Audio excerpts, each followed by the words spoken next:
o agronegócio vai assumir um papel importante também para a redução de gases poluentes, porque segundo o Observatório do Clima, o agro ainda não conseguiu ajudar o país a atingir a meta global. A gente conseguiu aí diminuir em 17%, segundo o observatório, essa meta, essa redução de poluentes, mas o agro ainda é um dos setores que prejudica, infelizmente, o clima, né? Essa questão climática aqui no nosso país.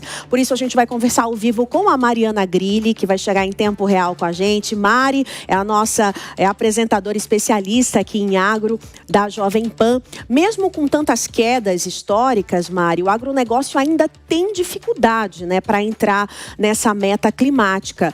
Existe na COP30 alguma previsão de apresentar propostas para isso também? Sem dúvida. Primeiro, boa tarde, Márcia, a todos que nos acompanham aqui na Jovem Pan News. Um prazer participar aqui pela primeira vez. Trazendo esse tema que a gente tem acompanhado bastante de perto, que é a relação do agronegócio com a agenda climática e a apresentação do setor, como o setor vai se portar durante a COP30. Esses dados do SEG, né, que foram divulgados aí ontem, no dia 3, é importante a gente entender um pouquinho inclusive da nomenclatura ali, porque quando a gente fala de mudanças de uso da terra, isso inclui várias mudanças, né? Uma delas é a conversão de áreas para a agropecuária. E dentro da agropecuária, você tem a agricultura e a pecuária. E aí o SEG também traz números, né, mostrando que a emissão por conta da agricultura, do plantar, do colher, é menor, né? Então as emissões estão sendo menores do que em relação à pecuária, que de fato é um setor que emite gases de efeito estufa por conta do metano do boi. Isso é algo, né, científico. Então, de fato, uma das agendas que a gente espera ver na COP30 é do próprio segmento da pecuária, que tem tentado chamar a atenção, dizendo que é possível reduzir as emissões, então, de metano na criação do rebanho, né, trazendo mais tecnologia, trazendo mais acesso a crédito, né, então melhorando inclusive qualidade do pasto. E a gente começa a entrar em questões mais agronômicas até, né, porque é isso, o setor é um setor complexo. Então, sim, o agro está se posicionando, inclusive é a primeira vez que vai haver uma agrizone. A gente já conversou aqui algumas vezes sobre isso também na Jovem Pan News, que é, né, a COP30, ela traz a Blue Zone, né, a zona azul, a Green Zone, que é a zona verde, ali aberta, a sociedade civil, e dentro, ali muito próximo da zona verde, então aberta a sociedade civil, terá a AgriZone, uma zona voltada para a agricultura, pecuária, organizada pela Embrapa.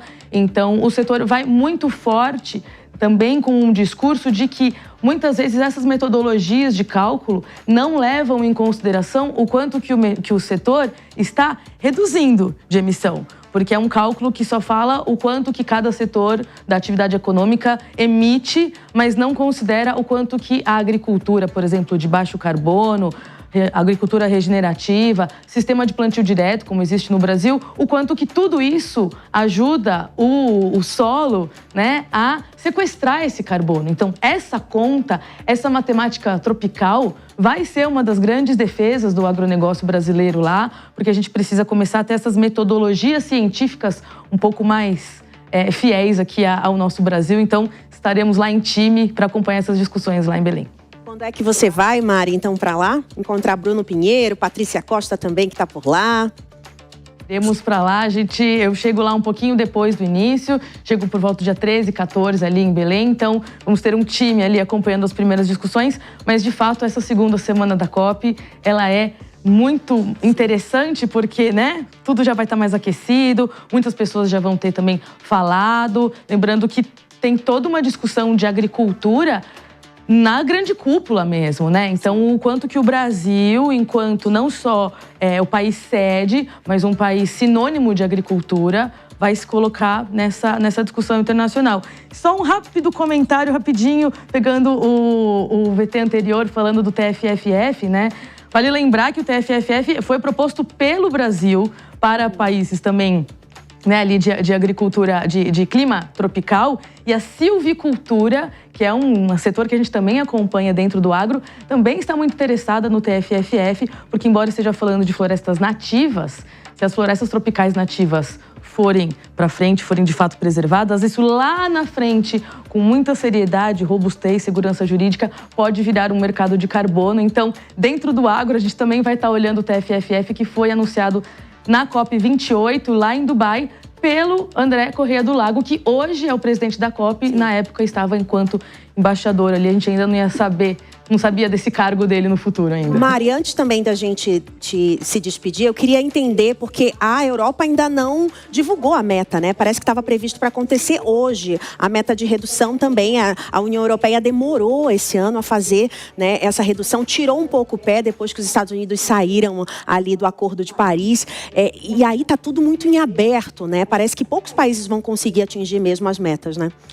Sim, na realidade, isso é um dos pontos negativos que a gente vê enquanto humanidade ao longo das COPs, né? Porque, de fato, as reduções por países, elas não têm sido tão positivas para o planeta Terra, tão ambiciosas, né? Uma coisa é a meta, outra coisa é realmente atingi-la. E em relação aos países da Europa, a gente vê um comportamento também muito dividido entre eles. Então, tem países que, claro, tem mais ali ligação com a agenda ambiental, inclusive, né, propõe ali, por exemplo, uma UDR, né, a Lei Antidesmatamento da União Europeia. Então, isso é importante da gente ter uma leitura também. Eles estão impondo uma lei, né, impondo a UDR, aí essa lei de antidesmatamento, mas cobrando de países como o Brasil, por exemplo, para que não tenha desmatamento, para que a gente tenha que, né, prestar conta de todas as formas como o Brasil produz, mas eles, enquanto compradores, mal estão chegando nas metas estipuladas,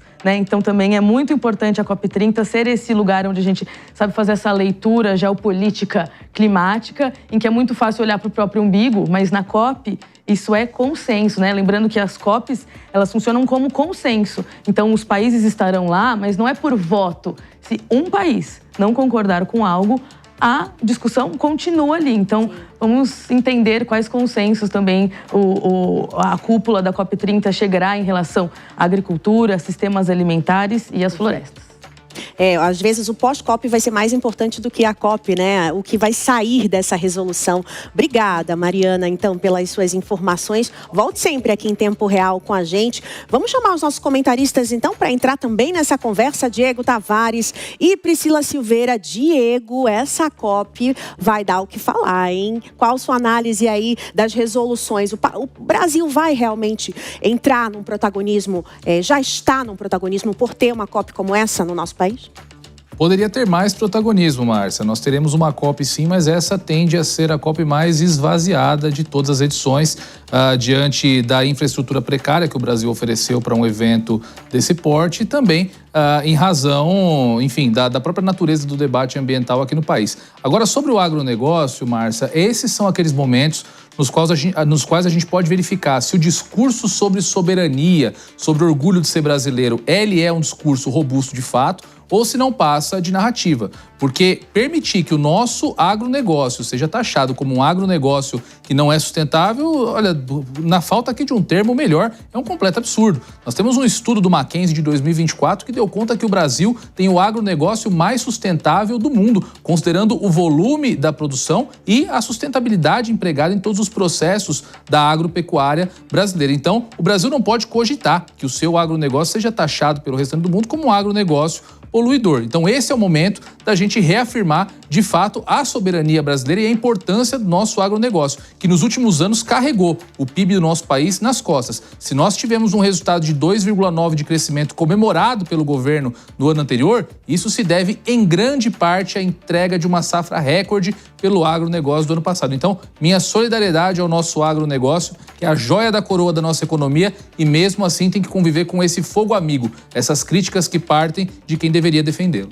Eu acho importante a gente saber, né, por exemplo, que só o setor da pecuária, ele é responsável, né, se o setor da pecuária do Brasil fosse um país, ele seria o 7º no mundo mais poluente. Mas, como você falou, a gente também tem esse lado de que a gente acaba levando muito desse agro para fora. A economia americana, por exemplo, consome muito a carne brasileira. Então, realmente, a gente precisa achar esse equilíbrio entre continuar, sim, sendo um grande produtor da pecuária e exportador de carne, e também achar alternativas sustentáveis. Priscila, eu acho que esse é o grande desafio, né? Márcio, o agronegócio é o pilar da nossa economia, a gente não, sem sombra de dúvidas, mas a grande crítica do Ministério do Meio Ambiente é justamente a forma como se faz se chegar a esse pilar.